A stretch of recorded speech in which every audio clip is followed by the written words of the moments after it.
नमस्कार। मैं स्वामी Aryan senior secondary school से आज आपके लिए लेकर आई हूँ क्लास 5th का चैप्टर 2 जिसका नाम है आदमी की पहचान। बच्चों, ये जैसा आप चित्र में देख रहे हैं, ये एक चित्रकथा है जिसका वर्णन आपको चित्रों के साथ किया गया है। ये एक कहानी है जिसका वर्णन चित्रों के साथ किया गया है। ये नसरुद्दीन की बुद्धिमानी का एक किस्सा है। बच्चों, आपने तेनालीराम और बीरबल के किस्से तो बहुत सुने होंगे। आज हम ऐसा ही एक किस्सा पढ़ेंगे जो मुल्ला नसरुद्दीन की बुद्धिमानी और चतुराई से जुड़ा हुआ है। तो चलो स्टार्ट करते हैं। एक बार नसरुद्दीन साहब घर पर आराम कर रहे थे। तभी उनका सेवक आया और बोला, साहब, दरवाजे पर कोई आदमी आया था। तब मुल्ला नसरुद्दीन कहते हैं, वह कौन था? क्या मैं उसे जानता हूँ? सेवक ने अपने दिमाग पर जोर डाला और बोला, नहीं साहब, पहले तो उस आदमी को कभी नहीं देखा, लेकिन हाँ, वह आपके लिए यह चिट्ठी दे गया है। नसरुद्दीन साहब ने सेवक के हाथ से चिट्ठी ली। चिट्ठी पढ़कर नसरुद्दीन साहब बोले, नगर के एक धनी और इज्जतदार आदमी ने अपने यहाँ मुझे किसी कार्यक्रम में बुलाया है।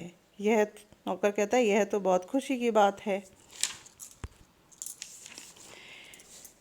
फिर नसरुद्दीन साहब गहरी सोच में पड़ गए और बोले, भाई, मेरे पास तो ऐसे कपड़े ही नहीं हैं जो मैं उस बड़े से कार्यक्रम में पहन सकूं। मुझे नए कपड़े सिलवाने होंगे। तब नौकर कहता है, साहब, मैं अभी दर्जी को बुला कर लाता हूँ। नसरुद्दीन साहब अपने लिए रेशम का सुंदर सा कुर्ता सिलवाते हैं। आज कार्यक्रम का दिन है और नसरुद्दीन साहब बाहर किसी काम में ऐसे फंसे कि उन्हें कार्यक्रम में जाने के लिए बहुत देर हो गई। उन्होंने सोचा, क्यों ना इन्हीं कपड़ों में कार्यक्रम में चला जाऊं। यदि नए कपड़े पहनने के लिए घर गया तो और देर हो जाएगी। वे साधारण कपड़ों में ही कार्यक्रम के लिए निकल पड़े। अब नसरुद्दीन साहब कार्यक्रम में पहुंचे और उस धनी आदमी से मिले जिसने कार्यक्रम में आने के लिए चिट्ठी भेजी थी। मुल्ला नसरुद्दीन नमस्कार करते हैं। नमस्कार साहब, कैसे हैं आप? धनी आदमी की नज़रें सीधा नसरुद्दीन के साधारण कपड़ों पर गई। उसने सोचा कि शायद कोई निर्धन व्यक्ति है, तभी ऐसे कपड़े पहनकर यहाँ आ गया है। उसने नसरुद्दीन को अनदेखा कर दिया। कार्यक्रम में दूर दूर से राजा महाराजा आए थे जो महंगे कपड़ों में अलग ही चमक रहे थे। वहाँ खूब रौनक थी, पर किसी ने भी नसरुद्दीन साहब को नहीं पहचाना। नसरुद्दीन साहब बड़े दुखी हुए और वापस अपने घर लौट आए। अपने मालिक को उदास देखकर सेवक ने पूछा, क्या हुआ साहब, आप तो कार्यक्रम में जाने वाले थे, क्या आप वहाँ से हो आए? नसरुद्दीन साहब ने सेवक को सारी बात बताई। उसे भी सुनकर अच्छा नहीं लगा। नसरुद्दीन सेवक को नए कुर्ते का डब्बा और एक चिट्ठी देकर बोले, जाओ, इस डिब्बे और चिट्ठी को धनी आदमी को दे आओ। सेवक उस पते पर पहुंचा जहां कार्यक्रम चल रहा था। वह धनी आदमी को डब्बा और चिट्ठी देखकर बोला, ये डिब्बा हमारे साहब नसरुद्दीन ने आपके लिए भिजवाया है और साथ में यह चिट्ठी भी। धनी आदमी ने जब डिब्बे को खोला तो उसमें नए कुर्ते को देखकर कुछ समझ नहीं पाया।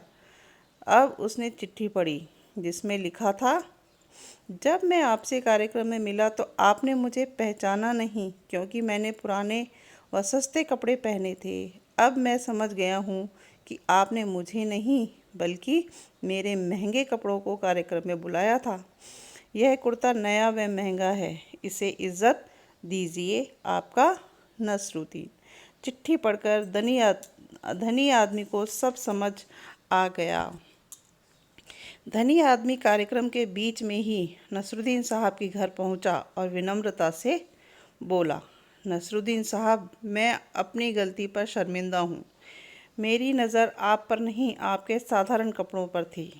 नसरुद्दीन साहब हल्के से मुस्कुराए और धनी आदमी को समझाते हुए बोले, साहब, ये समझ लीजिए कि आदमी की पहचान उसके कपड़ों से नहीं बल्कि उसके गुणों से होती है। धनी आदमी को अपने किए पर पछतावा हुआ। धनी आदमी ने नसरुद्दीन साहब से दोबारा कार्यक्रम में चलने का आग्रह किया। इस पर वे हंसकर बोले, हाँ हाँ, ज़रूर चलेंगे। अब तो मेरे पास समय है, मैं अभी यह रेशम का नया कुर्ता पहनकर आता हूँ। नसरुद्दीन साहब और वह धनी आदमी जब दोबारा कार्यक्रम में पहुँचे तो वहाँ उनका खूब अच्छे से स्वागत किया गया। तो देखा बच्चों, किस तरह नसरुद्दीन ने उस धनी व्यक्ति को अपनी गलती का एहसास करा दिया और उसे बुरा भी नहीं लगने दिया।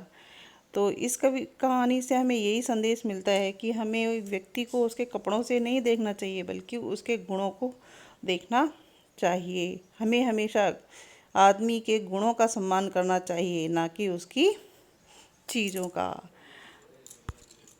अब ये बच्चों, इस भाग में आपको कुछ शब्दार्थ दिए गए हैं जो आपके पाठ से ही संबंधित हैं। उनके अर्थ साथ में दिए गए हैं, तो हम एक बार उन्हें भी दोहरा लेते हैं। सेवक, नौकर, रेशम, सिल्क, उदास, दुखी, इज्जतदार, सम्मानित, पछतावा, पश्चाताप, चिट्ठी, पत्र, धनी, अमीर, रौनक, चमक दमक, विनम्रता, विनम्र होने का भाव, आग्रह, प्रार्थना, कार्यक्रम, आयोजन, महंगा, कीमती, शर्मिंदा, लज्जित, निर्धन, गरीब, स्वागत, अभिनव। तो बच्चों, इन शब्दार्थों की प्रैक्टिस आपको कॉपी में लिखकर करनी है और इन्हें याद भी करना है। नीचे श्रुतलेख शब्द हैं, उन्हें भी आप कॉपी में लिखकर प्रैक्टिस करेंगे, ताकि जब आप कभी इन शब्दों को लिखें तो कोई गलती ना हो। धन्यवाद।